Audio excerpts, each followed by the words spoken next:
وخلق الخلائق بإرادته واستوى على العرش كما يليق بجلاله.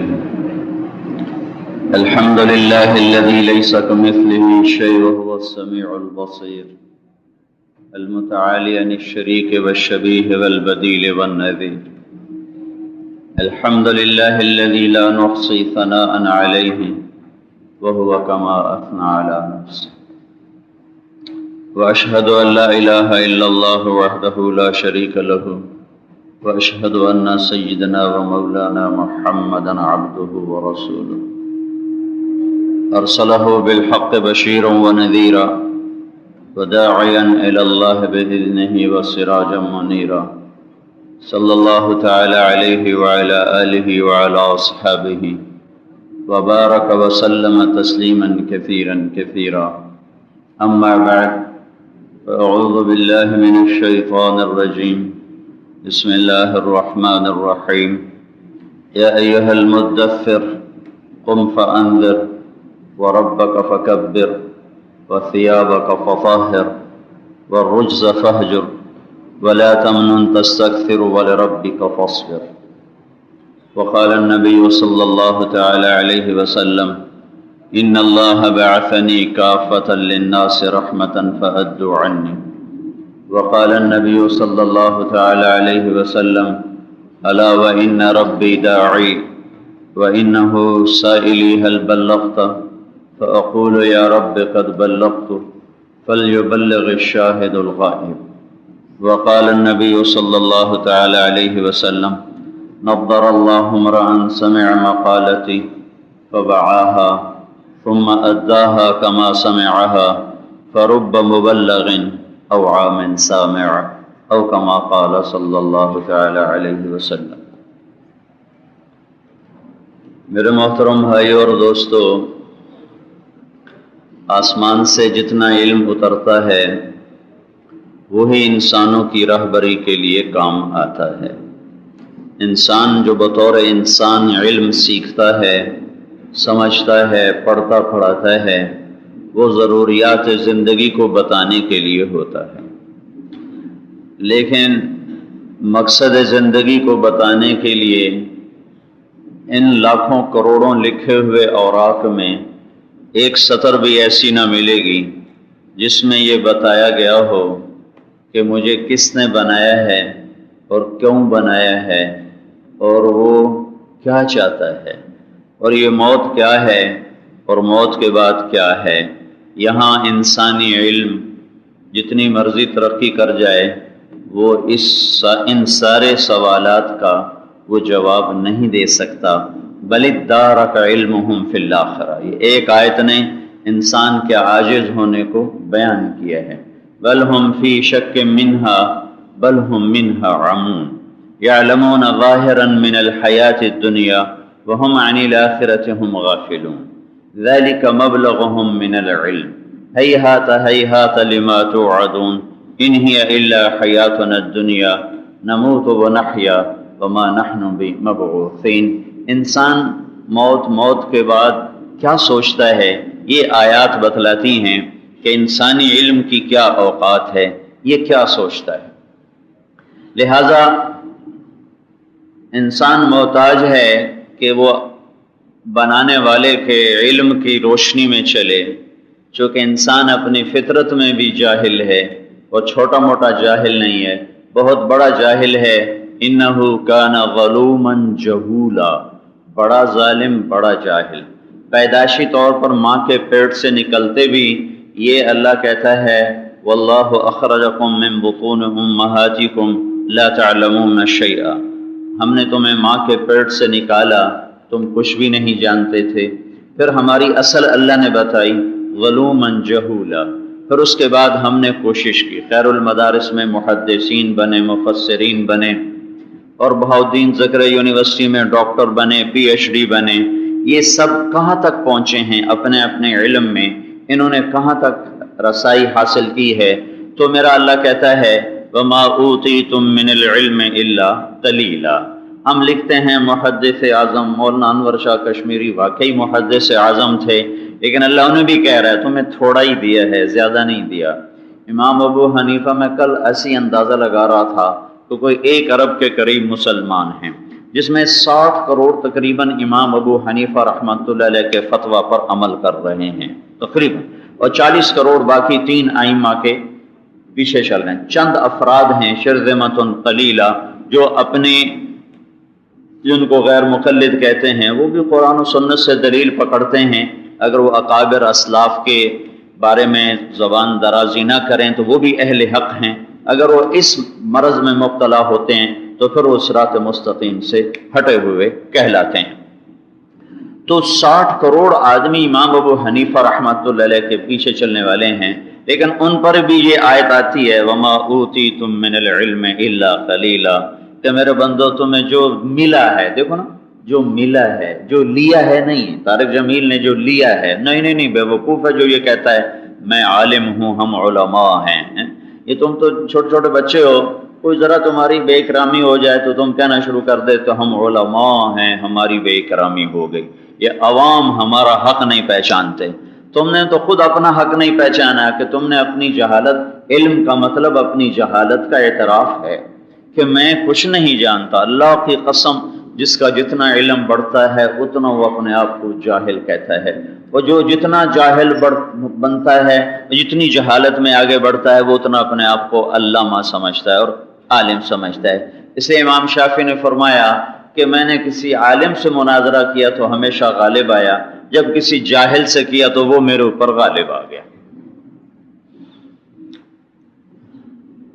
تو اللہ تعالیٰ محدث کو، مفسر کو، فقیہ کو، ڈاکٹر کو، پی ایچ ڈی کو، سائنسدان کو، انجینئر کو کہہ رہا ہے وما اوتیتم، جو تمہیں ملا ہے، تم نے خود نہیں لیا، تمہیں دینے والے نے دیا ہے، وہ دینے والا ہے، وہ دینے والا ہے وعلمک ما لم تکن تعلم، وہ دینے والا ہے وربک الاکرم الذی علم بالقلم علم الانسان ما لم يعلم، وہ اللہ ہے۔ تو وہ اللہ جو علم دیتا ہے دین کا یا دنیا کا، تو وہ کہتا ہے الا قلیلا، میں نے بہت تھوڑا دیا، بہت تھوڑا دیا، تاکہ تم اپنے علم پہ نازاں نہ ہو، نازاں نہ ہو۔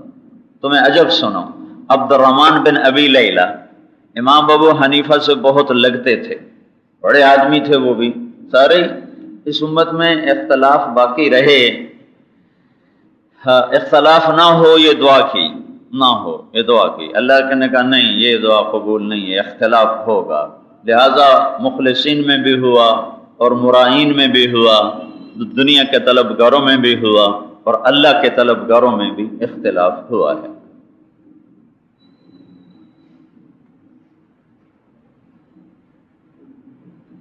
عبد الرحمن بن ابی لیلہ رحمۃ اللہ علیہ، صرف جو پڑھنے والے ہیں ان کو ان کا نام معلوم ہوگا، عام دنیا نہیں جانتی۔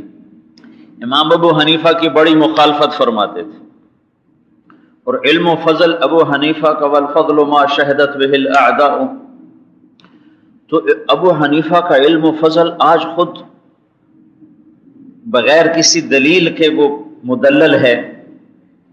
ان کی والدہ فرماتی بیٹا نعمان جا عبد الرحمن سے فلاں مسئلہ پوچھ کے آ، اماں میں نہ بتاؤں، مجھے تیرے مسئلے پہ اعتبار کوئی نہیں ہے۔ ہائے ہائے، وہ کہتے اماں کائنات تو مجھ سے پوچھتی ہے، عبد الرحمن تو میرا مخالف ہے، مجھے کدھر بھیجتی ہے؟ تو کہتے جی اماں جی میں جاتا ہوں پوچھ کے آتا ہوں۔ عبد الرحمن بن ابی لیلہ سے جا کے مسئلہ پوچھتے کہ میری اماں آپ سے یہ پوچھ رہی ہے، اولئک آبائی فجئنی بمثلہم اذا جمعتنا یا جریر المجامع۔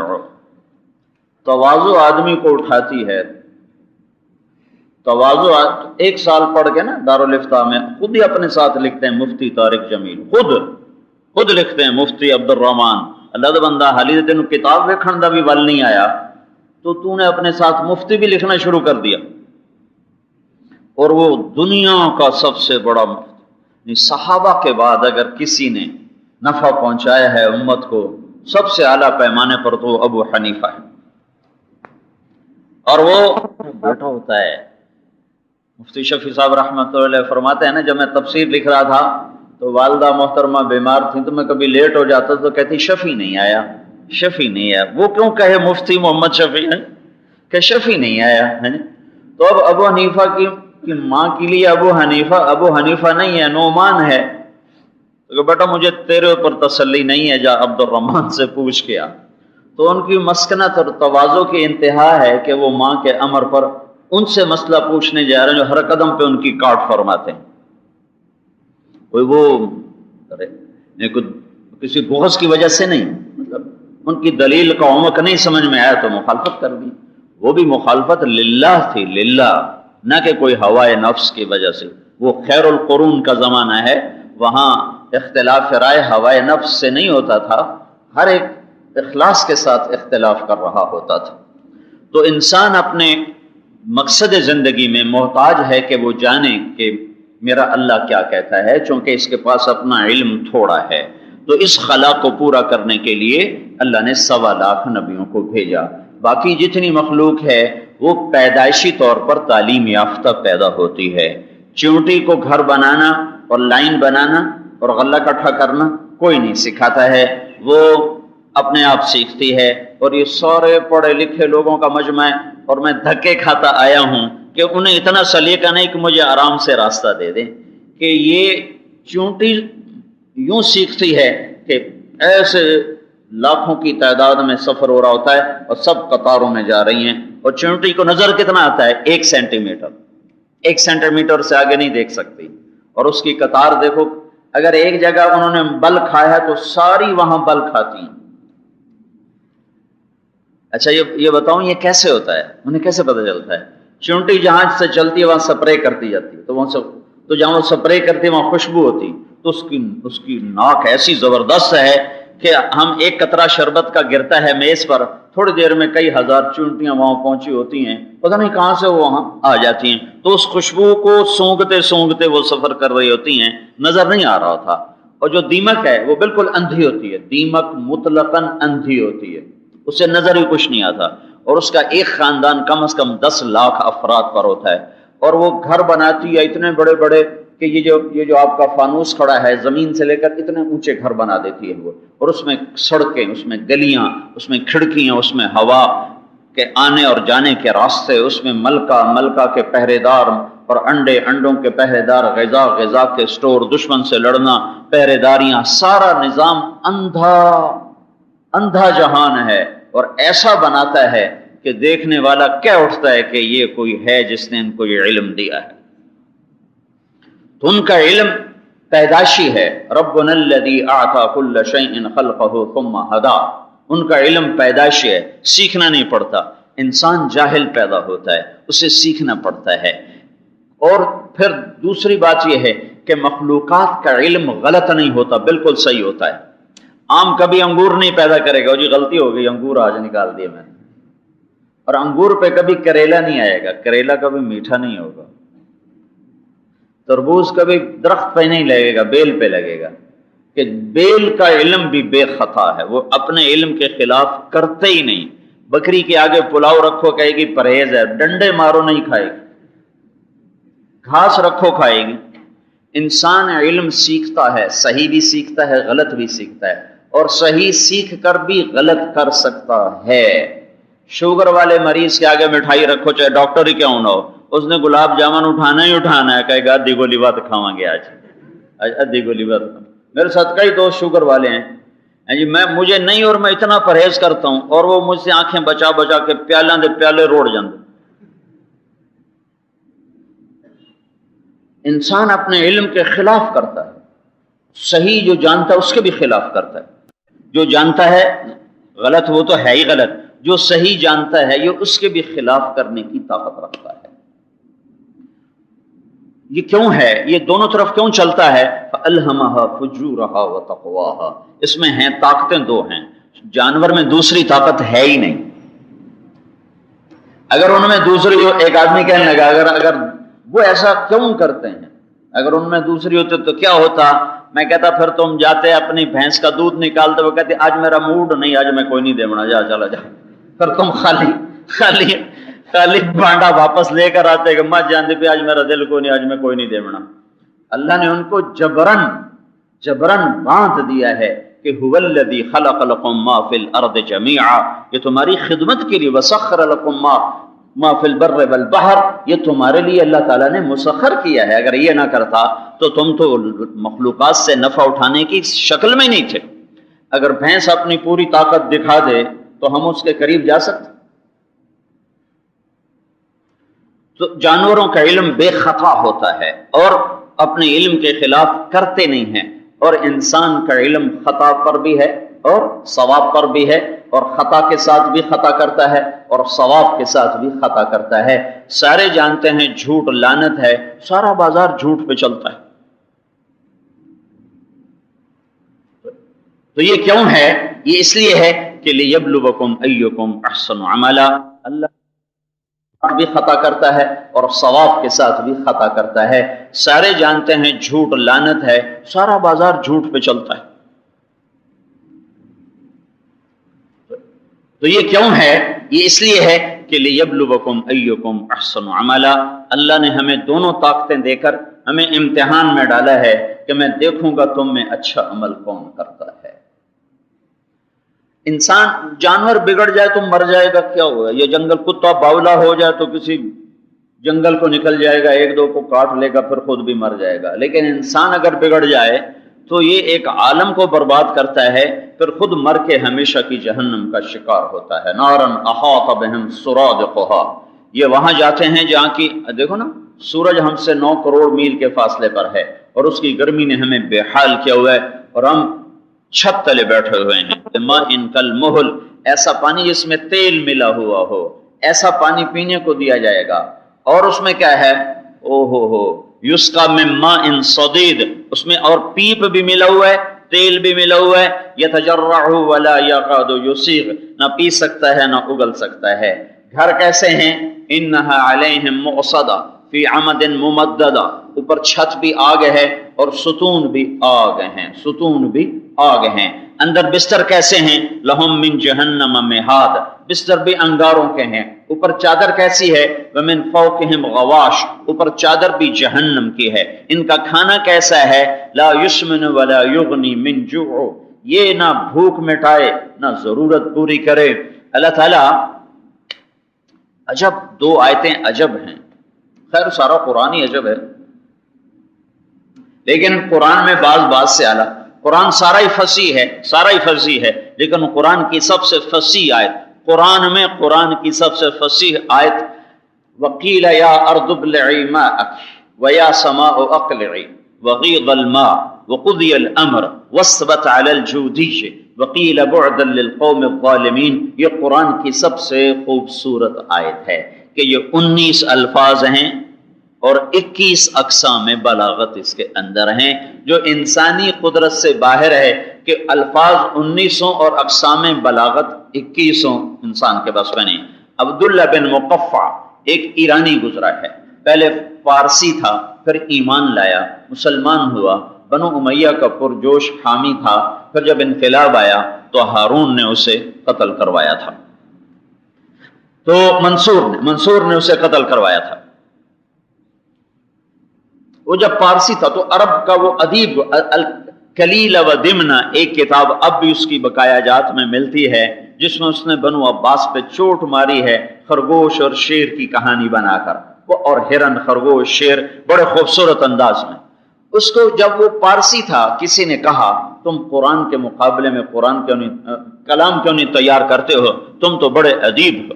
تو اس نے کہا مجھے 1 سال کا راشن دو، خرچہ دو، اور مجھے کتابوں کا ڈھیر دو، میں مسلمانوں کی کتاب کے مقابلے میں کلام بنا دوں گا۔ 1 سال تک وہ بندہ گھر کی دہلیز سے باہر نہیں نکلا، 1 سال پورا گھر کے اندر ضروریات زندگی موجود ہیں، اور وہیں وہ 1 برس کلام بناتا ہے، پھر خود ہی اسے پھاڑتا ہے، لکھتا ہے، رد کرتا ہے، لکھتا ہے، رد کرتا ہے۔ 1 سال کے بعد اس نے ایک کلام تیار کیا، وَاطْمَأَنَّتْ بِهِ نَفْسُهُ، اس نے کہا بس اب یہ وہ کلام ہے جو مسلمانوں کے قرآن کے ٹکر کا ہے۔ اس کے بعد پہلا دن ہے وہ گھر سے باہر نکلا اور یوں گلی میں جا رہا ہے، اور گلی میں ایک کھڑکی ایسے کھلتی ہے، ایک کھڑکی کھلی ہوئی ہے جیسے گھروں کی کھڑکیاں گلیوں میں کھلتی ہیں۔ وہ کھڑکی کے پیچھے کمرے میں ایک بچی گلی کی طرف منہ کر کے قرآن پڑھ رہی ہے، وہ اپنی تلاوت کر رہی ہے، اس کی ہدایت کا وقت اللہ لا چکا ہے، پتہ نہیں کون سی ادا پسند آئی ہے کہ گیا جل عمر گئے قتل کرنے، مل گئی فاروقیت، مل گئی صحبت، تو یہ گیا ہے قرآن کا مقابلہ کرنے اور مل گئی ہدایت، یہ یوں گزرا، اور ادھر سے اس بچی کے منہ سے یہ آیت نکلی وقیل یا ارض ابلعی ماءک، تو وہ کھڑا ہو گیا اور آیت سن لے وقیل یا ارض ابلعی ماءک ویا سماء اقلعی وغیض الماء وقضی الامر واستوت علی الجودیش وقیل بعدا للقوم الظالمین، تو اس پہ کپ کپی طاری ہوگی راشا۔ اتنی عربی ضرور سیکھو کہ تم پر بھی کلام اللہ ایسا اثر ڈالے۔ یہ صرف ضربا ضربا والے عربی پڑھ کے تم لڑنے لڑانے میں لگے رہتے ہو، ضربا پتہ نہیں زید آیا کتھو آئی کٹائی کرن، اے ہے کہنے گا یا ویلتا یا ویلتا یا ویلتا، ہے میں مر گیا، ہے میں مر گیا، میرے کلام کو تو یہ ایک جملہ کھا گیا، میں سارے قرآن سے ٹکر کہاں لوں گا۔ واپس جا کے سارا کلام بھی پھاڑ دیا اور کلمہ بھی پڑھ گیا، ایمان بھی لے آیا۔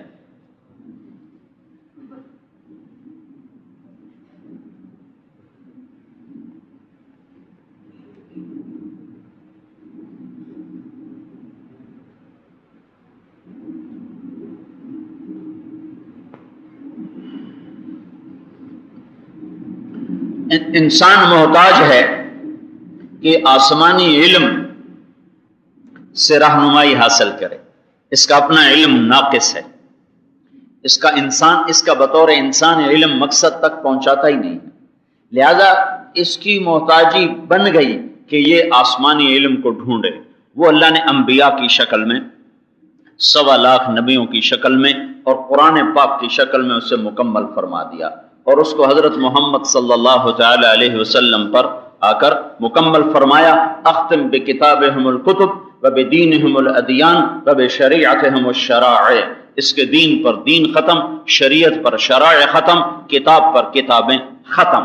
اب یہ ما کان محمد ابا احد من رجالکم ولکن رسول اللہ وخاتم النبیین وکان اللہ بکل شیء علیما۔ سارے آسمانی کتابوں کا سردار ہے قرآن، سارے قرآن کی سردار ہے سورہ بقرہ، اور سارے سورہ بقرہ کی سردار ہے آیت الکرسی۔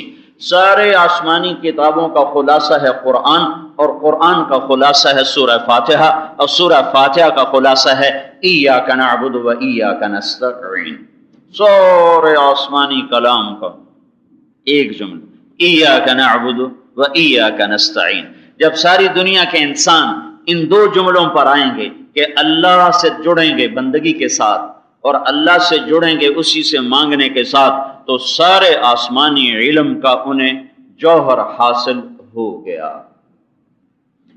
پہلی امتوں نے علم کو ضائع کر دیا، اپنا علم انہوں نے خود ضائع کر دیا، اور انہوں نے اللہ کی آیات میں خود تعریف کر دی، یحرفون الکلم عن مواضعہ، خود ہی اللہ کی کتاب میں تبدیلی کر دی۔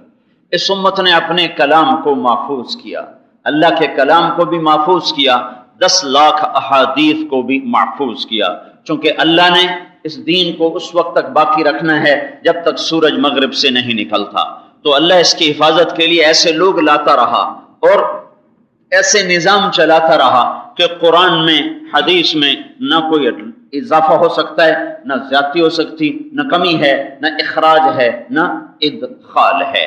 اللہ تعالیٰ نے اپنے فضل و احسان سے اس امت کے سینوں کو قرآن کے لیے خزان بنا دیا، قرآن کے لیے ایک محفظہ بنا دیا کہ ایک 7 برس کا بچہ خیر المدارس سے حافظ ہو کے نکل جاتا ہے، اور 70 برس کا بوڑھا بھی اپنے ذوق سے اگر یاد کرنا چاہے تو وہ بھی قرآن کا حافظ ہو جاتا ہے۔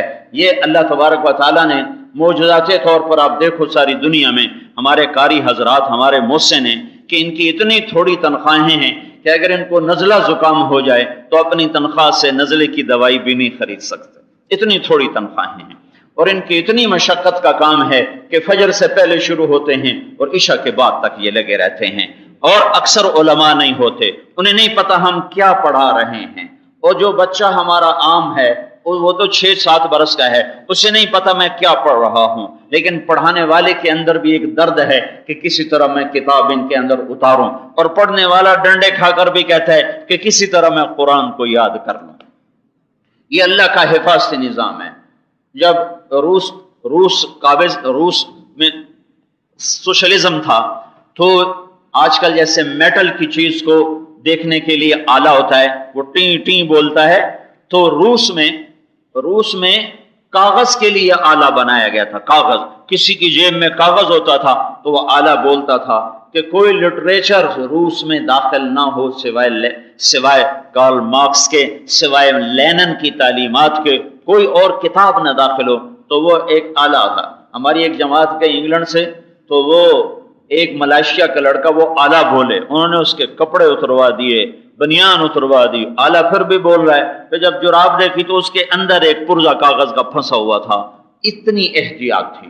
تو یہ 4 آدمیوں کی جماعت روس گئی، اور یہ کہتے ہیں ہم 2 آدمی، ایک سولس سکندر پاکستانی ہے، گوجرے کا ہے، وہ لندن میں رہتا ہے، کہتا میں گزر رہا ہوں، ایک بچے نے مجھے پکڑا اور دوڑ لگائی، میرے ساتھ دوڑ لگائی، اور مجھے ایک گھر کے اندر لے کے گھس گیا، اور پھر وہاں میرے سامنے بیٹھ کر اس نے قرآن پڑھنا شروع کر دیا۔ پھر ہمیں کہے، اب اشارہ کرے بھائی تم بھی سناؤ، تو ہمیں تو آخری 10 سورتوں کی لغات، تبلیغ والوں کا علم تو اتنا ہی ہوتا ہے، آخری 10 صورتیں، تو کہا مجھے تو ہمیں تو آخری 10 صورتیں آتی تھی۔ تو ہم حیران پریشان کہ کتاب کا ایک پرزہ، کاغذ کا ایک پرزہ اندر نہیں جاتا، یہ قرآن کے حافظ کیسے ہیں؟ پھر ہم نے وہاں بڑوں سے ملاقات کی، پھر ہم نے ان سے پوچھا کہ آپ نے اپنی نسل کو قرآن کیسے یاد کروایا؟ کہ ہم نے تہہ خانے بنائے اور تہہ خانوں کے اندر بیٹھ کر سینے سے سینے میں منتقل کیا، کوئی قرآن سامنے نہیں تھا، الفاظ سے الفاظ، الف لام میم، الف لام میم، یوں الف لام سے والناس تک۔ یہ اللہ نے اس امت کو عزت بخشی کہ اس کی حفاظت کا نظام بنایا، پھر اس کے ساتھ اللہ نے فضائل بنا دیے کہ جو قرآن کو یاد کر لیتا ہے، ان فی الجنت نہرن، مجھے بڑے زمانے بعد یہ حدیث یاد آئی ہے، ان فی الجنت نہرن اسمہ ریان علیہ مدینۃ من مرجان لہ 70,000 باب من ذہب وفضۃ لحامل القرآن۔ جنت میں ایک نہر ہے جس کا نام ریان ہے، اس پر مرجان کا ایک محل ہے، اس کے 70,000 سونے چاندی کے دروازے ہیں جو اللہ حافظ قرآن کو عطا فرمائے گا۔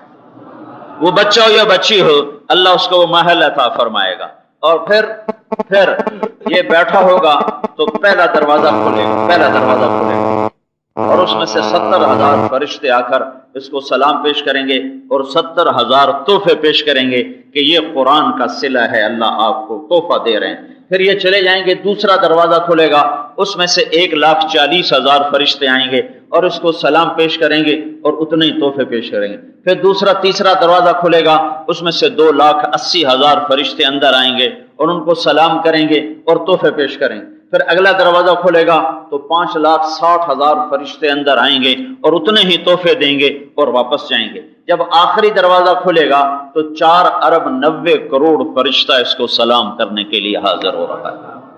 وہ حافظ جس کو پوچھتا ہی کوئی نہیں، قاری جس کو کوئی پوچھنے والا کوئی نہیں، علماء کی تو پھر بھی کوئی سنوائی ہو جاتی، بیچارے قاریوں کو کون پوچھتا ہے؟ پھرتے ہیں خار میر کوئی پوچھتا نہیں، اس عاشقی میں عزت سادات بھی گئی۔ اس عاشقی میں انشاءاللہ وہ ملنے والا ہے جو ایک عام آدمی گمان بھی نہیں کر سکتا ہے۔ ان للہ اہلین من الناس، جو اللہ اہل سے پاک، بیوی سے پاک، بچوں سے پاک، متخذ صاحبۃ ولا ولدا لم يتخذ صاحبۃ ولا ولدا لم یلد ولم یولد ولم یکن له شریک فی الملک ولم یکن له ولی من الذل وکبرہ تکبیرا۔ وہ اللہ اس اللہ کے بارے میں میرا نبی کہتا ہے، ان للہ اہلین من الناس، اللہ کے گھر کے کچھ لوگ ہیں، گھر کے، اللہ گھر والا ہے، اللہ تو گھر سے پاک، ہر چیز سے پاک، ہر علائق، ہر قسم کے علائق سے پاک، اور میرا نبی کہہ رہا ہے کچھ اللہ کے گھر کے لوگ، بڑے خاص لوگ۔ تو صحابہ نے پوچھا یا رسول اللہ من ہم، کون ہیں وہ؟ تو آپ نے کہا اہل القرآن اہل اللہ وخاصتہ، یہ سارا دن قرآن پڑھنے پڑھانے والے،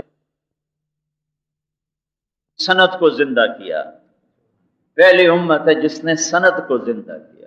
آج تک کوئی امت سند کو نہیں زندہ کر سکتی، اس لیے ان کا علم ضائع ہو گیا۔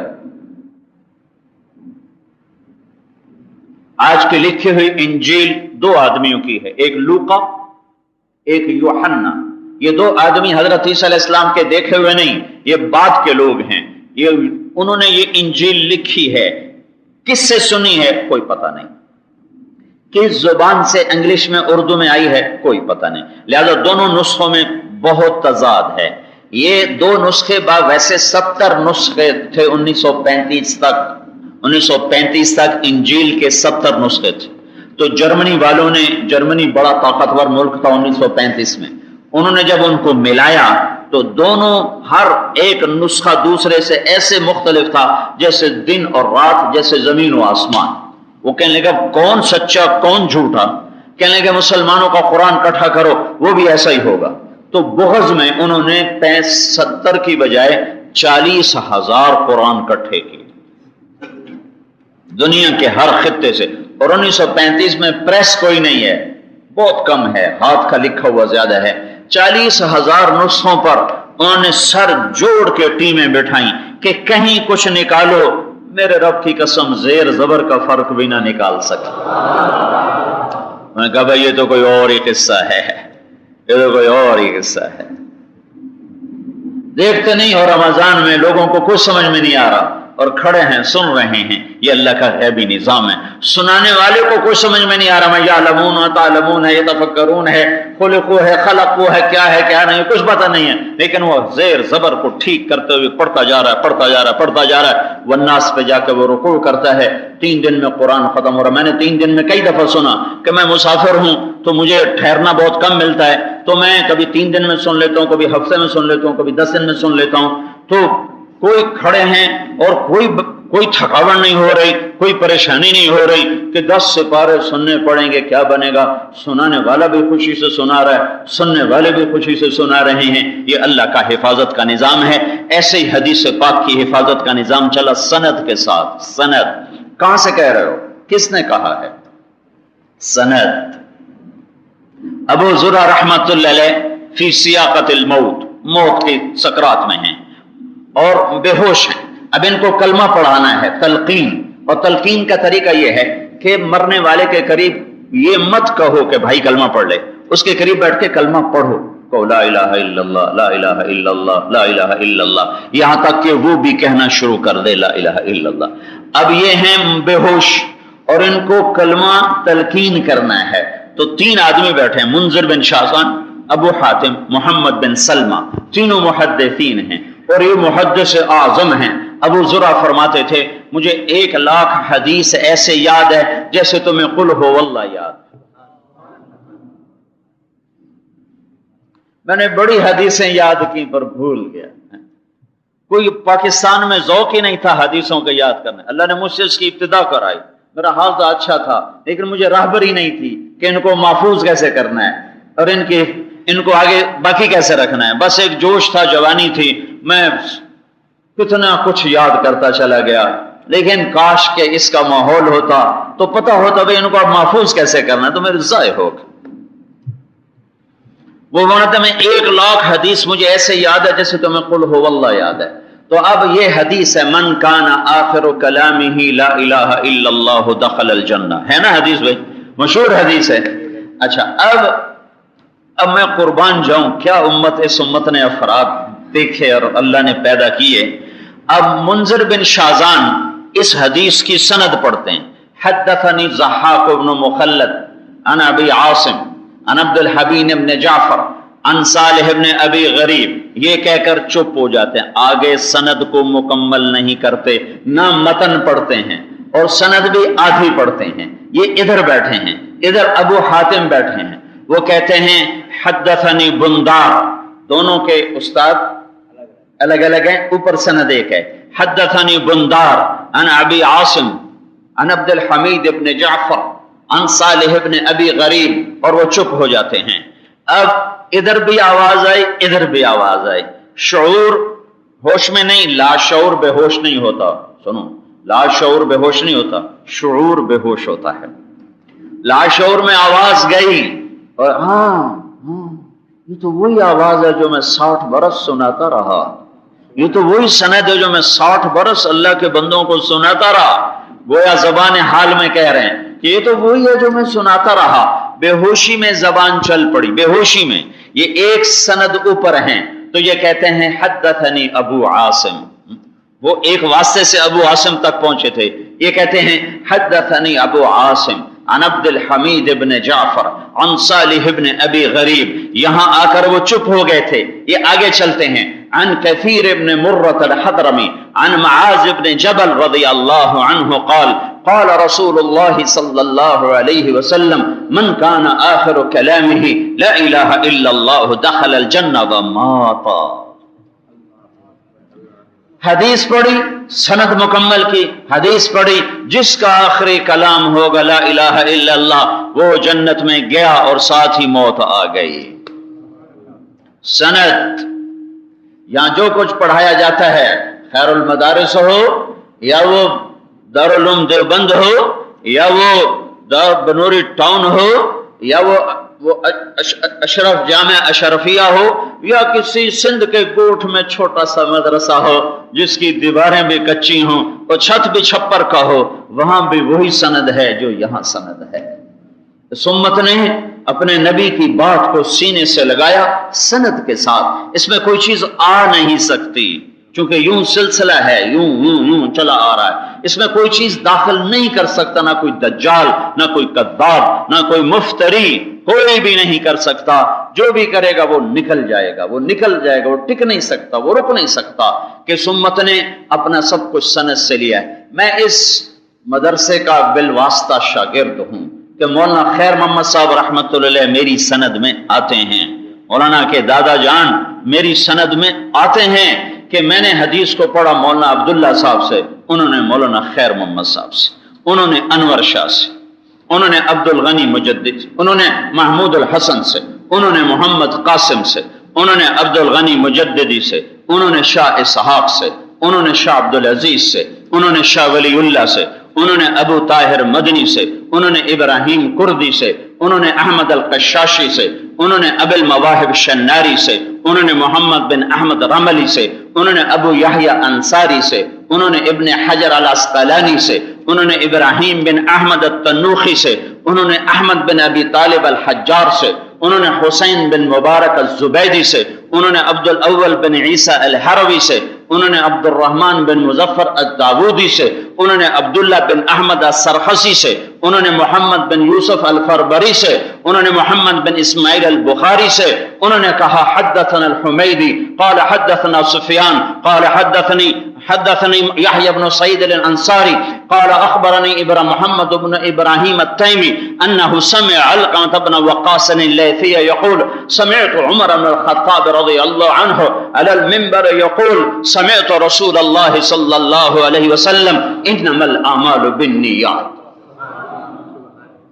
مجھ سے لے کر رسول پاک صلی اللہ علیہ وسلم تک یہ سارے چمکتے سورج ہیں، آفتاب ہیں، مہتاب ہیں، نہ گہنائے نہ شرمائے، نہ یہ مرے ہیں، غروب نہیں ہوئے۔ اور جب تک افل الشموس الاولین وشمسنا ابدا علی افق العلا لا تغرب، جب تک یہ آفتاب مہتاب آتے رہیں گے اندھیرے چھٹتے رہیں گے۔ ہاں جب اللہ اس کو مٹانا چاہے گا تو پھر خود ہی اٹھا لے گا، انہیں بدل نہیں سکتا، تعریف نہیں ہو سکتی۔ وَتَمَّتْ كَلِمَةُ رَبِّكَ صِدْقًا وَعَدْلًا لَا مُبَدِّلَ لِكَلِمَاتِهِ وَهُوَ السَّمِيعُ الْعَلِيمُ إِنَّهُ لَقَوْلٌ الْفَصْلِ وَمَا هُوَ بِالْهَزْلِ، یہ تو اللہ فیصلہ کر چکا ہے۔ احکمت آیاتہ ثم فصلت من لدن حکیم خبیر، میرے اللہ کا فیصلہ کن قول ہے، اسے نہیں، لا تبدیل لکلمات اللہ لا یاتیہ الباطل من بین یدیہ ولا من خلفہ، اس کو باطل ہاتھ بھی نہیں لگا سکتا، اس کے پاس سے بھی نہیں گزر سکتا۔ یہ میرے رب کا حفاظتی نظام ہے جو آج تک چلا آ رہا ہے۔ یہ ایک میدان محنت ہے۔ دوسرا میدان محنت عمل کا ہے، جس کی طرف مولانا صاحب نے اشارہ فرمایا اپنی ترغیبی بات میں کہ یہ کلمات کی ہم نے حفاظت فرمائی، اس مالک کا احسان ہے۔ المنت للہ ولرسولہ، یہ اللہ اس کے رسول کا احسان ہے کہ اس نے ہمیں یہ نسبت عطا فرمائی۔ جب مجھے دل کا دورہ پڑا، جیسے مولانا فرما رہے تھے اس میں بہت کم لوگ بچتے ہیں. دل کے 4 حصے ہوتے ہیں، 4 حصے، 4. تو جو دورہ پڑتا ہے، یہ جو دل ہے، 2 اوپر ہوتے ہیں 2 نیچے ہوتے ہیں. کبھی اس حصے پہ پڑتا ہے، کبھی اس حصے پہ، کبھی اس پر، کبھی اس پر. تو جس مریض کے 4 حصوں پر دل کا دورہ پڑ جائے وہ مر جاتا ہے، وہ بچتا نہیں ہے. وہ 98% اس کی موت ہوتی ہے، اور 2% لوگ بچتے ہیں. جو 2% بچتے ہیں پھر وہ معذور ہو جاتے ہیں کہ جب تک ٹھو ٹھو ٹھو اللہ تمہیں نہ وہ حال دکھائے. دیکھو مجھے جو دیدہ عبرت نگاہ ہو، السعید من وعد بغیرہ. تو 4 حصوں پر جب حملہ ہوتا ہے نا تو پھر وہ دل جو نا ڈھیلا ہو جاتا ہے، ڈھیلا ہو جاتا ہے، اور اس کے جو اعصاب ہیں وہ یوں شکستہ ہو جاتے ہیں. پھر وہ دل کو خون کو پمپ نہیں کر سکتا، تو پھر مریض کے پھیپھڑوں میں پانی بھرتا ہے، بیٹھے بیٹھے سانس چڑھتا ہے، بغیر کسی وجہ کے سانس پھولتا ہے. پھر وہ پل پل مرتا ہے اور پل پل جیتا ہے. تو اللہ کی قدرت تھی، اس نے بھی میری موت نہیں لکھی تھی کہ قربان جاؤں. میں تبلیغ کے ایک جملے نے مجھے بڑا آسرا دیا، اللہ سے سب کچھ ہونے کا یقین اور مخلوق سے کچھ نہ ہونے کا یقین. یہ جملہ میں نے نہ سنا ہوتا تو میں پاگل ہو جاتا. کہ میں نے 20 سال اپنے جسم پہ محنت کی. میں سست مولوی نہیں ہوں، میں 5 کلومیٹر پیدل چلتا ہوں، میں پونا گھنٹہ یوگا ورزش کرتا ہوں جو پگھلا کے رکھ دیتی ہے. اور پچھلے 20-25 سال سے میں صرف ایک وقت کھانا کھاتا ہوں. صبح ناشتہ کرتا ہوں، رات کو کھانا کھاتا ہوں، دوپہر کوئی چائے کا کپ پیتا ہوں، کوئی موسم کا ایک آدھ پھل کھاتا ہوں، اور اس میں بھی حلوے نہیں کھاتا، پراٹھے نہیں کھاتا، اور مٹھائیاں نہیں کھاتا، شربت نہیں پیتا، بوتلیں نہیں پیتا، اور دیسی شکر استعمال کرتا ہوں، شہد کا شربت پیتا ہوں. میری 20 برس کی یہ احتیاط تھی، اور اللہ نے یوں توڑ کے دکھایا کہ اللہ سے سب کچھ ہونے کا یقین. اللہ جو چاہے کر دے، تو کر احتیاطاں. میں ہر وقت کہتا تھا یہ میرا ساتھی بڑا بد پرہیز ہے، اس کو دل کا دورہ پڑ جائے گا. یہ بڑا بد پرہیز ہے، اس کو دل کا دورہ پڑ جائے گا. یہ بڑا بد پرہیز ہے، اس کو دل کا دورہ پڑ جائے گا. اور ہن بھی پراٹھے کھاتے جان دیتے ہنسی رہ گیا سے. ہمارے ایک ساتھی اب 65 سال کا ہو گیا ہے، 20 پراٹھے ناشتے میں، 25 روٹیاں دوپہر، 25 روٹیاں رات.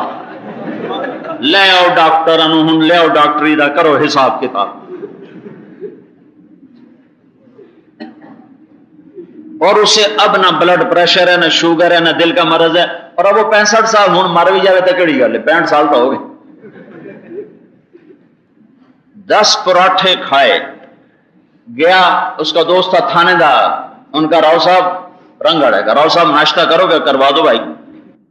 تو اس نے باورچی کہا بھائی ناشتہ کراؤ. تو اس نے کہا سائیں کتنے پراٹھے پکا ماؤسا کا؟ تو لئی آ گھن یا ول گنسائیں بعد.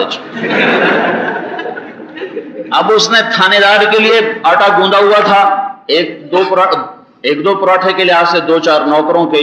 تو اس نے 10 پراٹھے تیار کر کے دیے اور وہ 10 کے 10 کھا گیا. تو اوپر سے آیا تھانے دار، اس نے کہا راؤ صاحب ناشتہ ہوگا؟ ادھورا ہوا بھائی، ادھورا. تو اس نے باورچی کو ڈانٹا، بے وقوف تو نے راؤ صاحب کو ناشتہ نہیں کرا. کہا جی ڈا کھادی بیٹھا ہور کتوں کھواؤں.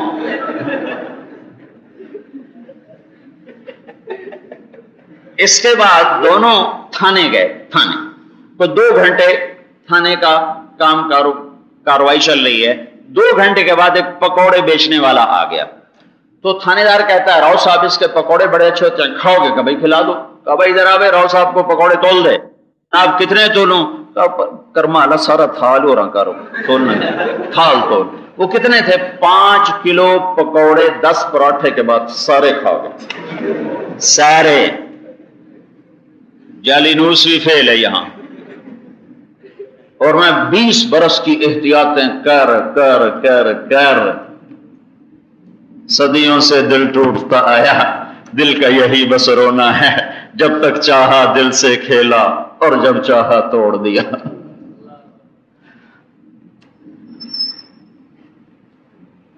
ایسا ٹوٹا کہ 9 ڈاکٹر 9 کے 9 نا امید مایوس کہ مولوی میرا بھائی ایک طرف کھڑا رو رہا تھا کہ بھائی اب نہیں بچتا ہے، کوئی اللہ معجزہ دکھائے تو دکھائے. تو پہلا معجزہ دکھایا کہ سارے اسباب توڑ کے بیماری کو بھیجا. اور میں بتا رہا ہوں یہ جملہ 40 سال ہو گئے سنتے ہوئے، اللہ سے سب کچھ ہونے کا یقین، مخلوق سے اللہ کے بغیر کچھ نہ ہونے کا یقین۔ تو مجھے یہ تسلی ہوئی کہ طارق جمیل تیری 20 سالہ محنت مخلوق تھی، اور مخلوق سے نفع تبھی ہوتا جب اللہ چاہتا ہے، اللہ نہ چاہے تو کیا ہو سکتا؟ نہیں چاہا میرے اللہ نے تو اس نے مجھے تسلی دے دی، ورنہ میں تو پاگل ہو جاتا کہ مجھے ہوا کیوں ہے، مجھے ہوا کیوں ہے، میں تو اتنی محنت کی ہے پھر مجھے ہوا کیوں ہے۔ پھر جب سارے اسباب اللہ نے توڑ دیے اور موت کی پرچھائیاں مجھے دکھا دی، میں نے 40 سال ہوئے ہیں میں نے دنیا کا کاروبار نہیں کیا ہے، پھر مجھے ہوا کیوں ہے۔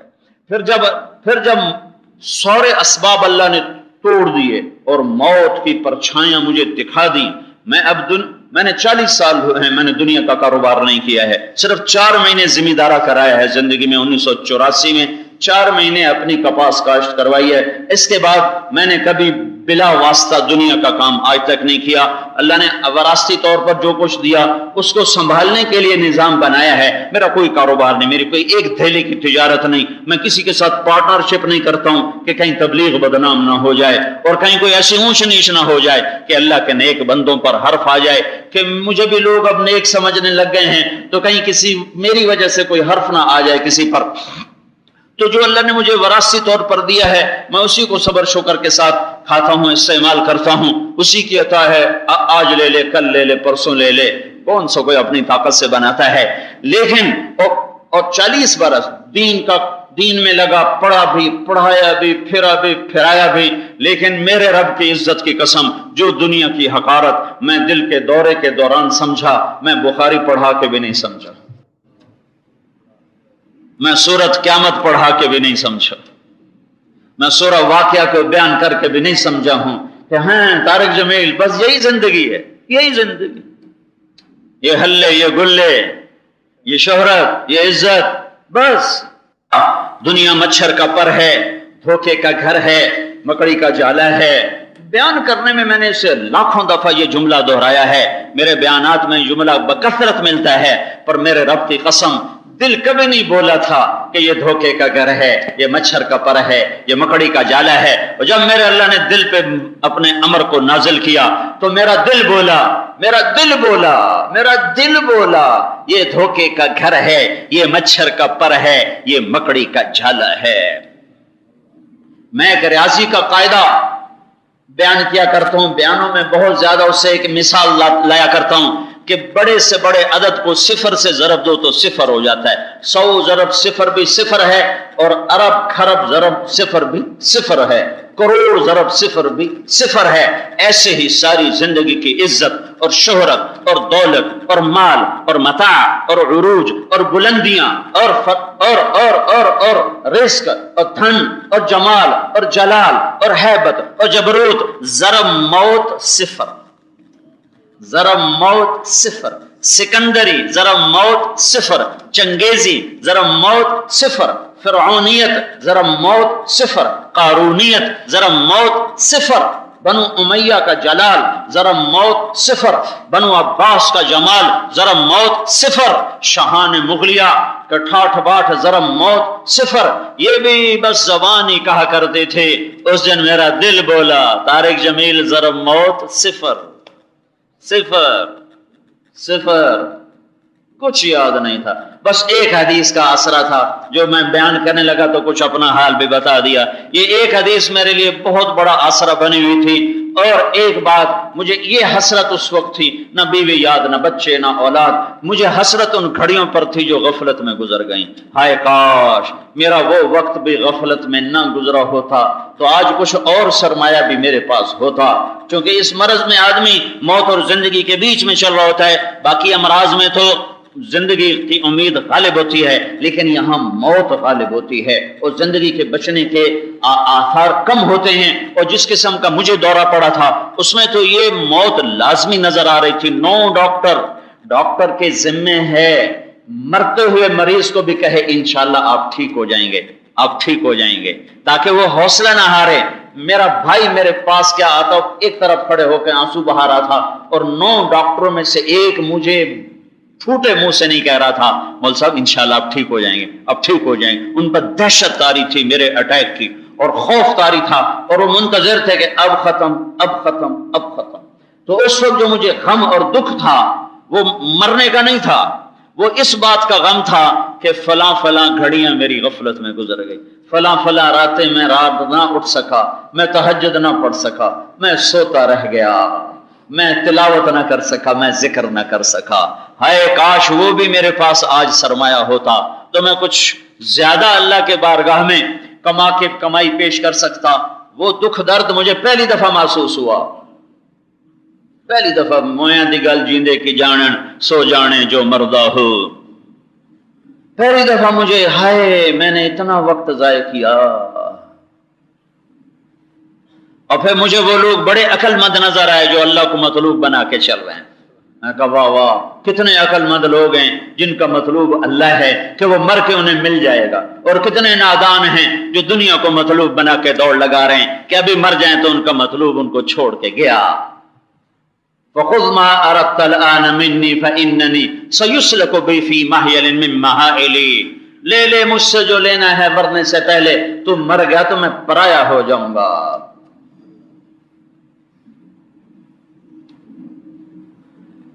ہے تو ایک میں اللہ سے بات کر رہا تھا، اللہ سے بات کر رہا تھا، میں نے کہا یا اللہ تیرا ایک فرمان پہنچا ہے۔ ایک تھوڑی سی تسلی تھی، تھوڑی سی تسلی اس ایک طرف سے یہ تھی کہ اللہ کے بندوں کی میں غیبت نہیں کرتا، میں کسی کی برائی بیان نہیں کرتا، میری مجلس میں کسی کو غیبت کرنے کی جرت نہیں، کوئی مجھ سے بھی بڑا زوردار آ کے کر دے جسے میں روک نہ سکوں تو میں اس کی قسم نہیں کھاتا ہوں، لیکن میرے برابر کا مجھ سے چھوٹا میرے پاس بیٹھنے والے ان کو یہ جرت نہیں ہے کہ کسی مسلمان کی برائی میرے سامنے کر لیں۔ میرے بچے میرے پیٹھ پیچھے کچھ کرے تو کریں، ان کو میرے سامنے یہ جرت نہیں ہے۔ میرے گھر میں کسی کی کمی کا تذکرہ نہیں ہوتا، میں کسی کی غیبت نہیں کرتا، نہیں سنتا۔ اس وجہ سے میرا دل مسلمانوں کے بغض سے پاک ہے، میرے دل میں کسی کا بغض نہیں۔ جنہوں نے میرے خلاف کتابیں لکھی میرا دل ان سے بھی آج تک صاف اور پاک ہے، ان کے بارے میں بھی میرے دل میں کبھی ایک رائی کے برابر میل نہیں آیا۔ یہ مولانا سعید خان صاحب رحمۃ اللہ علیہ سے مجھے یہ دولت ملی، مجھے اور کسی سے یہ دولت، میں ان کی صحبت میں 12 برس رہا تو یہ تحفہ مجھے اس بندے کی طفیل ملا ہے کہ ان کی محفل میں کسی کی غیبت نہیں ہوتی تھی، نہ وہ اپنی تعریف سنتے تھے نہ کسی کی کمی سنتے تھے۔ تو میں نے زندگی میں پہلا مشائخ ہیں، یہ کیسا شیخ ہے، یہ کیسا انسان ہے کہ جس کے محفل میں کسی کی کمی کا تذکرہ ہو ہی نہیں سکتا۔ میں کہا یہ چیز مجھے اپنانی چاہیے۔ عبادات میں تو میں بہت کمزور ہوں، فرض مشکل سے پڑے جاتے ہیں، تو شاید اخلاقیات سے کچھ مل جائے تو اس طرف سے کوئی ٹاکی لگ جائے تو لگ جائے کہ میرے نبی کا فرمان ہے کہ اگر تم اخلاق اچھے کر لو تو رات کے شب بیدار اور دن کے روزے دار سے بھی آگے نکل سکتے۔ ایک حدیث وہ جس پر یہ سارا آپ کو تھوڑی سی اپنے آپ بیتی بھی سنا دی، اس میں بھی سبق ہیں، اس میں بھی سبق۔ یہ دنیا بڑی بے ثبات ہے، بڑی بے ثبات، بڑی بے ثبات۔ موتو قبل ان تموتو، آئے ہائے ہائے، یہ حدیث بھی مجھے اس وقت سمجھ میں آئی کہ اب میں مر جاؤں تو مجھے کوئی گالیاں دے تو میرے اوپر کیا اثر ہوگا، اور میرے اوپر کوئی ڈھول بجائے تو مجھے کیا اثر ہوگا۔ تو کہا ایسے ہی ہو جاؤ، لوگوں کی مدح اور ذم سے بے نیاز ہو جاؤ۔ اللہ کو راضی کرنا اپنی زندگی کا ہر وقت کا مطلوب بناؤ۔ تو میں نے ایک حدیث پڑھی تھی، اذا مات العبد واللہ یعلم منہ شرا ویقول الناس فیہ خیرا فیقول اللہ تعالی قد قبلت شہادت عبادی لعبدی وعفوت عن علمی۔ یہ حدیث قدسی ہے کہ میرا اللہ کہتا ہے جب کوئی شخص مرتا ہے، کوئی عورت مرتی ہے، کوئی مرد مرتا ہے، اور اللہ جانتا ہے کہ یہ عورت بہت غلط ہے، یہ مرد بہت غلط ہے، لیکن محلے کے لوگ کہنا شروع کرتے ہیں بہت نیک خاتون تھی، بہت نیک خاتون تھی، اور محلے کے لوگ کہتے ہیں بڑے نیک آدمی تھے، یہ تو بڑے عالم تھے، یہ تو بڑے واعظ تھے، یہ تو ساری زندگی حدیث پڑھاتے رہے، یہ تو ساری زندگی دارالافتاء میں بیٹھے رہے، یہ تو ساری زندگی اللہ کا کام کرتے رہے، یہ تو ساری زندگی مسجد کو آباد کرتے رہے، یہ تو ہر سال حج کرتے تھے، عمرہ کرتے تھے۔ یہ خیر کے کلمات لوگوں کی زبان پر چالو ہو جاتے ہیں، چونکہ اندر کو تو اللہ کے سوا جانتا کوئی نہیں۔ تو جب اس بندے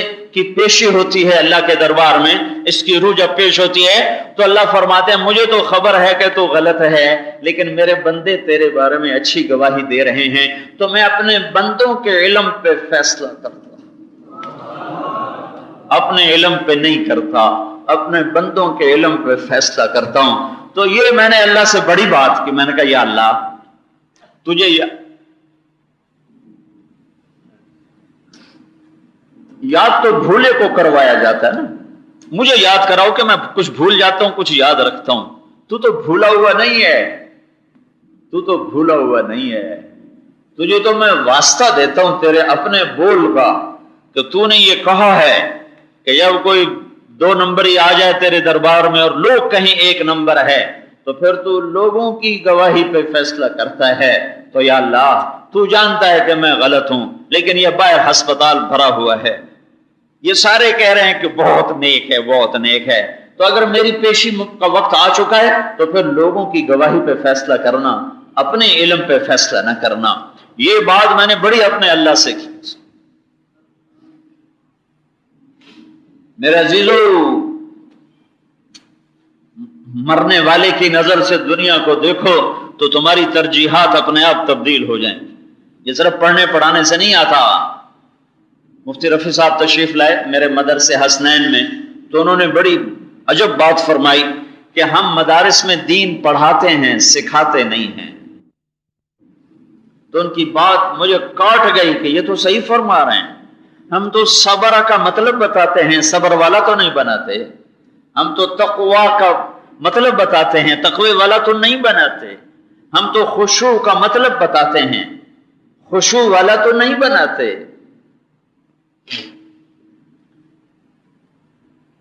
ہم تو جواد اور کریم کا مطلب بتاتے ہیں، انہیں جود و سخا نہیں سکھاتے۔ دین پڑھایا جاتا ہے سکھایا نہیں جاتا، سیکھنا الگ محنت ہے۔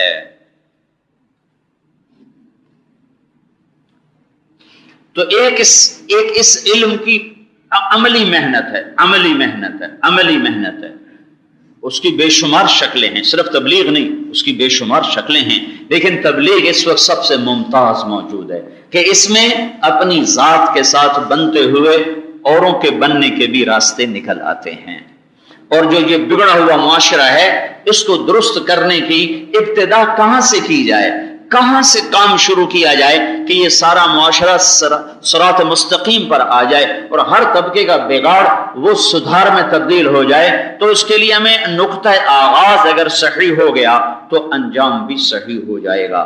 بگڑے ہوئے معاشرے کو ہم دیکھتے ہیں، جب معاشرہ اپنے بگاڑ کی انتہا کو پہنچا تو اللہ نے نبی کو بھیجا، بادشاہ کو نہیں، کسی فلسفی کو نہیں، کسی منطقی کو نہیں، اللہ نے نبی کو بھیجا، رسول کو بھیجا۔ اب ہمارے رسول صلی اللہ علیہ وسلم آئے اور چلے گئے، وہ سارے عالم کے نبی بن کر آئے، سارے عالم کے رسول بن کر آئے۔ تبارک الذی نزل الفرقان علی عبدہ لیکون للعالمین نذیرا، سارے عالم کے لیے۔ اب آپ چلے گئے تو اب آپ کے بعد آپ کی جہد اور محنت وہ سبب اور ذریعہ ہے قیامت تک کے بگاڑ کے سدھار کا۔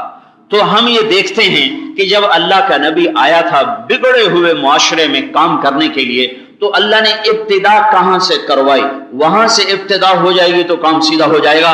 تو ہم دیکھتے ہیں یا ایھا المدثر قم، قم کیا کر، فانذر، فانذر، اب یہیں ٹھہر جائیں، فانذر، اور پیچھے چلے جائیں، پیچھے چلے جائیں۔ سب سے پہلا رسول جو کافروں کی طرف آیا، جو اہل باطل کی طرف آیا، وہ ہیں نوح، نوح، سیدنا نوح علیہ السلام۔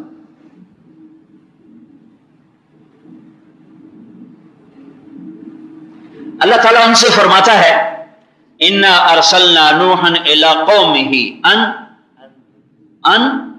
انذر یا ایھا المدثر قم فانذر۔ یہ 1.25 لاکھ نبیوں کی محنت 2 جملوں کے درمیان ہے، یہ بتاتی ہے کہ بگڑے معاشرے میں ابتدائے عمل کہاں سے ہے۔ قم فانذر، انذر کا یہاں مفعول بہ مذکور نہیں ہے، عموم اور وسعت پیدا کرنے کے لیے. اور وہاں نوح علیہ السلام کے سامنے مفعول به مذکور ہے قوم انذر قومک، انذر قومک، کہ وہ صرف اپنی قوم کے نبی ہیں تو ان کے لیے قوم مخصوص ہے. ہمارے نبی سارے عالم کے لیے ہیں. الف لام را کتاب انزلناہ الیک لتخرج الناس من الظلمات الی النور. شرح بہنوں کو حصہ دینا اتنا ضروری ہے، سارا رزق حرام ہو جاتا ہے. آج کوئی بہن بھائی سے مانگ نہیں سکتی، بیچارے کہتے بغیرت ہو گئی ہے. بغیرت تو خود ہے جو بہن کا حق کھا بیٹھا ہے. کتنے ہمارے ذمہ دار کم وقت انہوں نے عدالتوں میں حلفیہ بیان دے دیا ہماری بیٹی ہے ہی کوئی نہیں، اور ساری جائیدادیں بیٹوں کے نام کروائیں. اور میں نے آنکھوں سے دیکھا بیٹوں نے گھروں سے باہر نکال کے دھکے دے کے بھگا دیا. میاں چنو میں سسک کے زندگی گزری. تو جس کو دو بہنیں دی اس نے ان کا حق ادا کیا تو اس پر جنت واجب ہو گئی ہر روپ میں. ہذہ قل ہذہ، یہ تبلیغ فتوے کا کام نہیں ہے. فتویٰ دارالافتاء کی چیز ہے، مسائل یہ دارالتدریس کی چیز ہے. یہ ممبر اس کے لیے نہیں ہے، یہ تو الفت و محبت کے پھول بکھیرنے کے لیے. شرابی کی بھی عزت کرو، احترام کرو، شاید توبہ کر جائے. ہذہ سبیلی، پھر سبیل سبل سے ہے. سبل بارش کو کہتے ہیں. جیسے بارش کا پانی سب سے مزیدار، سب سے پاکیزہ، یہ دعوت کا کام سب سے مزیدار، سب سے پاکیزہ. جیسے بارش مردہ زمین زندہ کرتی ہے، یہ دعوت کا کام مردہ دلوں کو زندہ کرتا ہے. جیسے بارش زمین کے شگاف، پھٹے ہوئے شگاف، وَتَرَى الْأَرْضَ هَامِدَةً وَتَرَى الْأَرْضَ خَاشِعَةً وَتَرَى الْأَرْضَ هَامِدَةً، شگاف پڑ گئے. وَتَرَى الْأَرْضَ خَاشِعَةً، زمین بنجر ہو گئی، بارش آئی آباد ہو گئی. ایسے ہی بنجر دل پھٹے ہوئے دلوں کو جوڑنے کے لیے ہے یہ دعوت کا کام. جیسے قوس و قزح کے رنگ سے دنیا حسین ہو جاتی ہے، ایسے ہی دعوت کے رنگ سے انسانیت حسین ہو جاتی ہے. جیسے بارش کے پانی سے زمین لہلہا جاتی ہے، دعوت کی محنت سے دلوں کی زمین لہلہا جاتی ہے. جیسے بارش سے بہار آ جاتی ہے، ایسے ہی دعوت کے کام سے ویران سینوں میں ایمان کی بہار آ جاتی ہے. ہذہ سبیلی، اب اس کو جوڑ دو. اب دونوں میں نے الگ الگ کر دیا، اب اس کو میں جوڑ کے کہتا ہوں قل ہذہ سبیلی. ان سے کہو یہ ہے میرا راستہ. ایک تو ہے خبر، یہ خبر نہیں ہے، صرف خبر نہیں ہے بلکہ اس میں فخر بھی ہے. فخر میں اس کی مثال دیتا ہوں پھر آپ کو یہ لہجہ سمجھ میں آئے گا. قرآن کتاب نہیں ہے، قرآن کلام ہے. کلام کو لکھا گیا ہے، لکھنے کی وجہ سے کتاب ہے. زندہ رب کا کلام ہے، زندہ مالک کا کلام ہے. اس میں اتار بھی ہے، چڑھاؤ بھی ہے، لطافت بھی ہے، جمال بھی ہے، جلال بھی ہے، ہیبت بھی ہے، جبروت بھی ہے، بشارت بھی ہے، انذار بھی ہے. ان سارا ایک حسن و جمال کا مجموعہ ہے. تو میں یہ کہتا ہوں، میں نئی گاڑی خرید کے آتا ہوں تو میں لوگوں سے کہتا ہوں یہ میری گاڑی ہے، یہ میری گاڑی ہے نئی. جب میں سزوکی پہ ہوتا ہوں تو پھر میں کہتا ہوں بس اپنی ہے. پھر میں کہتا ہوں بس اپنی ہے. ہاں جی بات جی، شکر ہے جی، چلو سواری تو ہے جی، شکر ہے جی. کبھی سزوکی والا نہیں کہا میری گاڑی ہے، بڑی گاڑی ہوگا یہ میری گاڑی ہے. یہ لہجہ سمجھ میں آ گیا نا.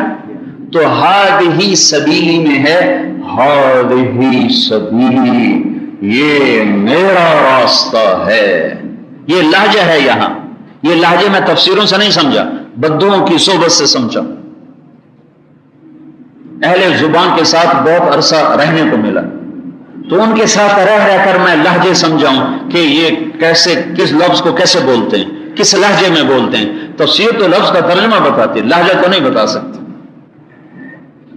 ہذہ سبیلی، یہ ہے میرا راستہ، یہ ہے میرا راستہ. کیا؟ ادعو الی اللہ، میں اللہ کی طرف بلاتا ہوں، میں بھی، میری امت بھی. تو یہ صرف کوئی تبلیغی جماعت کا نظام تھوڑا ہی ہے، یہ تو ہر کلمہ گو کے لیے اللہ کہہ رہا وَمَنِ اتَّبَعَنِي، جو میرے پیچھے چل رہے ہیں قولاً یا فعلاً، ان سب کا یہی راستہ ہے. علی بصیرہ، یہاں سواری کیا ہے؟ بصیرت، پیسہ نہیں، ملک نہیں، مال نہیں۔ اپنے مدرسوں میں دیکھ لو، فقراء پڑھنے والے، فقراء پڑھانے والے، فاقہ مست پڑھانے والے، اسلامی تاریخ اٹھا کے دیکھو، فاقہ مستوں نے دین کی خدمت جو کی ہے مالداروں نے نہیں کی ہے۔ علی بصیرہ، یہ دعوت کا کام تم یہ نہ سمجھو کہ جیب میں پیسہ نہیں، چلہ کیسے لگے گا، سال کیسے لگے گا، تمہارے ذمہ قدم اٹھانا ہے، انتظام اللہ کرتا ہے، اس کے غیبی خزانے بھرے پڑے ہیں۔ علی بصیرہ، اس کا زیور، اس کا زاجرہ بصیرت ہے، بصیرت۔ ادعو الی اللہ، میں اللہ کی طرف بلاتا ہوں، انا من اتبعني۔ وسبحان اللہ، وسبحان اللہ کا کیا مطلب؟ وما انا من المشرکین۔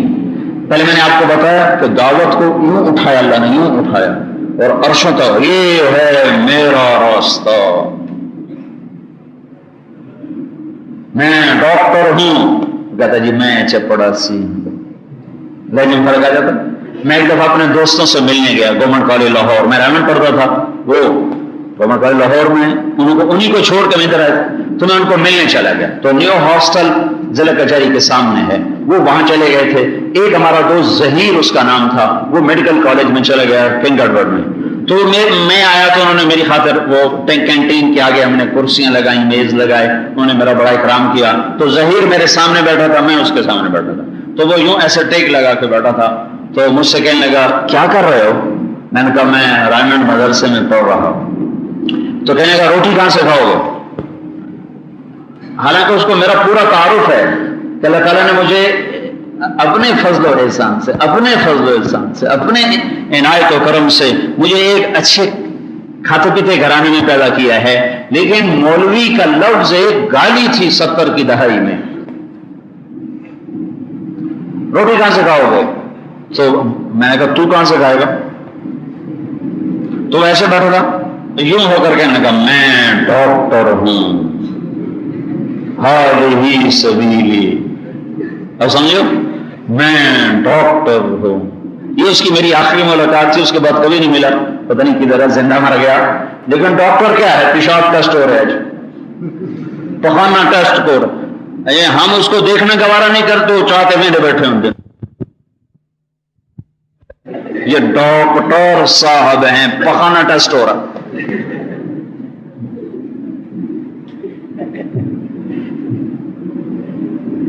میں تو اللہ کا شکر ادا کرتا ہوں، میرا نصیب اللہ، نہ میں خود میرا ارادہ، نہ میری ماں کا ارادہ، نہ میرے باپ کا ارادہ، نہ میرا خاندانی پس منظر۔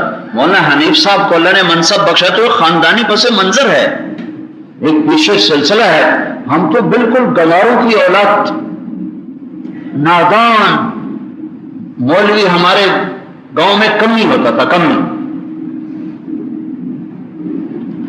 تو مجھے اس تصویر میں دیکھتے تھے جب 70 کی دہائی میں، اب تو اللہ تعالیٰ نے تبلیغ کی برکت سے کہاں کہاں سے اللہ نے نظام تبدیل کر کے دکھا دی۔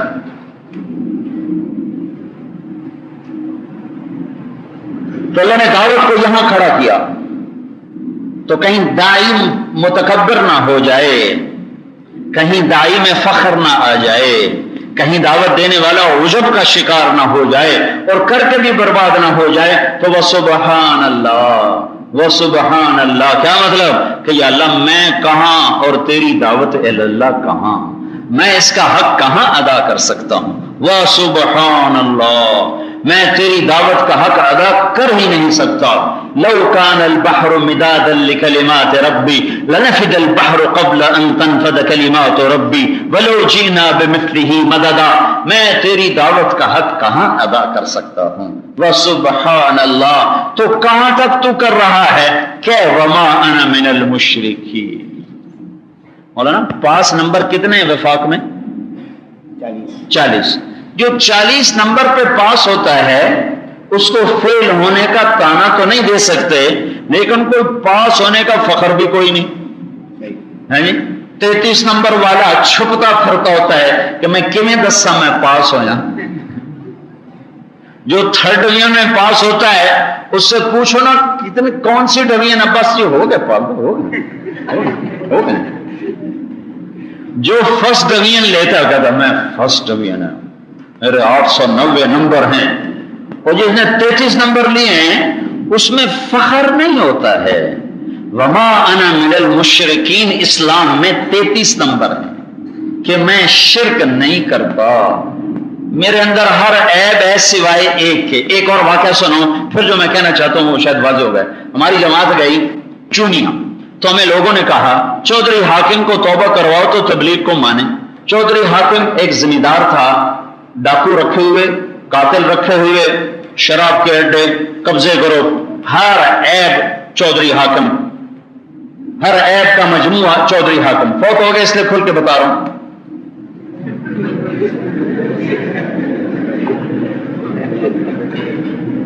زندہ ہو تو نام نہ لیتا ہوں، مر گیا بیچارہ، لیکن توبہ کر کے مرا۔ تو ہم نے جماعت بھیجی کہ جاؤ بھی چودھری حاکم کو وصول کر کے لاؤ۔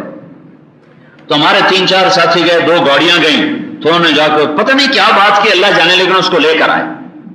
6 فٹ سے اوپر قد، اتنا چہرہ، دگنا مجھ سے چہرہ، اور بڑی بڑی مونچھ، اور لمبا کرتا، اور تہمت کی ڈبو نیچے تک، اور تہمت جھاڑو دیتا ہوا پیچھے۔